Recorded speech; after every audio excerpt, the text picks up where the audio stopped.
G'day, Andrew Murray here from the Apartment Specialists. Welcome to our channel. Today we've got Chris here from the team. How you doing, boss? Cool. Now today we're talking about methods of sale. Yep. And we had a situation happen just the other day that showed there's no blanket approach to how you sell apartment. So Chris, how'd it go? We had a buyer who missed out in a multi-offer situation. Yeah. And we actually didn't have any stock, funny enough, to satisfy her needs. So one of our agents, Jesse, who you guys have all met, took her and said, well, look, let's have a look at a listing that another agency has.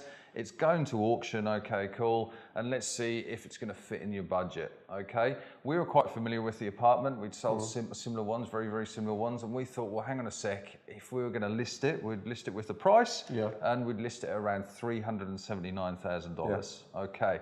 The lady went to auction. She told us that her budget was $340,000. So there was a bit of a question mark over, was she going to be successful?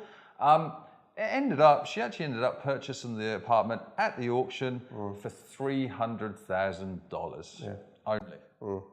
Which really highlighted that an auction only works when you have a lot of bidders. A rule of thumb is sort of 4 or 5 bidders for it actually to work. Because you're only going to get a price that's as good as the second highest bidder. Yeah. In that scenario, the second highest bidder went to about $290, $295. Even though our purchaser was willing to go higher, nothing was pushing her to. Yeah. And in that scenario, that was the wrong method of sale chosen. Yeah. Auction's great when it works, but you have to have certain things that need to occur.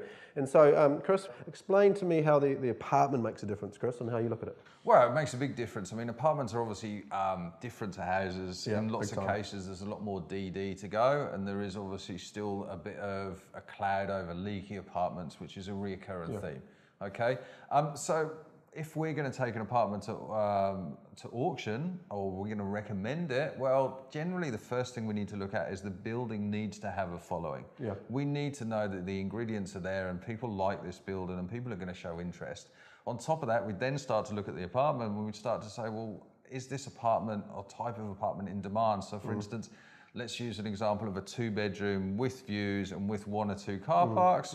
Well, hey, to me, that might be ticking a lot of the boxes as long as the building's got a following, where this could be conducive to taking it to auction. Yeah, absolutely. And the interesting thing when you spoke about DD, you've got to think of first-time buyers. Yeah. So as an owner, even though you're not a first-time buyer anymore, you've got to put yourself in the shoes of that first-time buyer. And the person who's filming this, Chrissy, g'day Chrissy, actually is a good example. She's looking for a place to purchase. Yep. Before she does, she has to get a valuation. She has to be able to prove that it's not leaky, has no issues. So if she comes across the apartment she wants to buy, maybe a week before the auction, she doesn't have the time to do that. Evaluation takes 5 to 7 days. If there's any issues, she won't be able to get the information back, building reports, inspections. So even if it's perfect for her, she can't actually bid. Yep. So that's when auction often doesn't work. So it's also thinking about that overall picture. Yeah, so like you say, it's all about making that buyer pool as big as possible. Yeah, 100%. Yeah. So I hope the story has outlined that, look, auction's great and we love it. When it's working, it is actually less work for the agent. But the thing is with auction is it's only a method to choose when it suits. Yeah. And I hope that's highlighted that. So what we're going to talk about next is when, I suppose, price by negotiation works is another one. Yep. And then we'll go through all the rest. And I hope that helps. Cheers.